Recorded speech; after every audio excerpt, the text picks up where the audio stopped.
hot and dry evening in September, a group of men is gathered in a barbershop in Jefferson, Mississippi, discussing the rumor that a black man, Will Mays, has attacked Minnie Cooper, an unmarried white woman. The barber, Henry Hawkshaw, attempts to convince the other men that Mays is innocent, but the others angrily argue that a white woman must be telling the truth. The war hero John McLendon enters the shop, a gun protruding from his pocket, to round up a group of men to find Mays. As the men leave with McLendon, Hawkshaw decides to follow them and try to stop them from hurting Mays. Minnie Cooper, who lives with her aging mother and aunt, is nearly 40. She spends her days sitting on her porch in the mornings, window shopping with her friends in the afternoons, and at the moving pictures in the evenings. Though she was an attractive young woman, she never married. She dated a widowed bank clerk for a time, but he left her when he got a job in Memphis.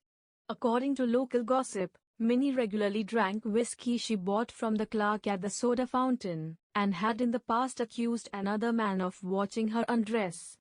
Hawkshaw finds the men on their way to find Will Mays and joins them, still intending to keep the others from causing harm. The men arrive at the ice factory where Mays works, drag him out, handcuff and beat him, and then put him in the back seat of the car next to Hawkshaw. Mays attempts to talk to the men, maintaining his innocence, but the men ignore him as they drive out to an abandoned area of town.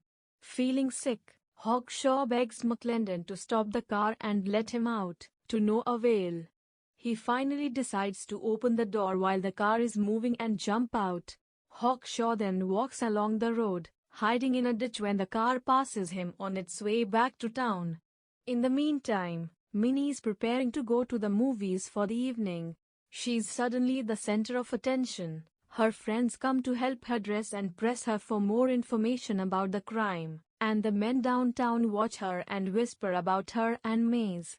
The news has spread that McLendon and his gang have retaliated against Mays for his presumed crime, and it is then that everyone notices that there are no black men in the square that evening. When Minnie goes in to watch the film, she has a fit of uncontrollable laughter, and is escorted out of the theater.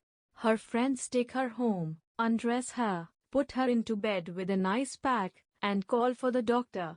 McLendon returns home at midnight. His wife has stayed awake, which angers McLendon and leads to a confrontation between the couple. McLendon abuses his wife verbally, then grabs her shoulder and throws her onto the chair. He walks to the bed, undresses, puts his gun on the bedside table, and attempts to wipe the sweat from his body.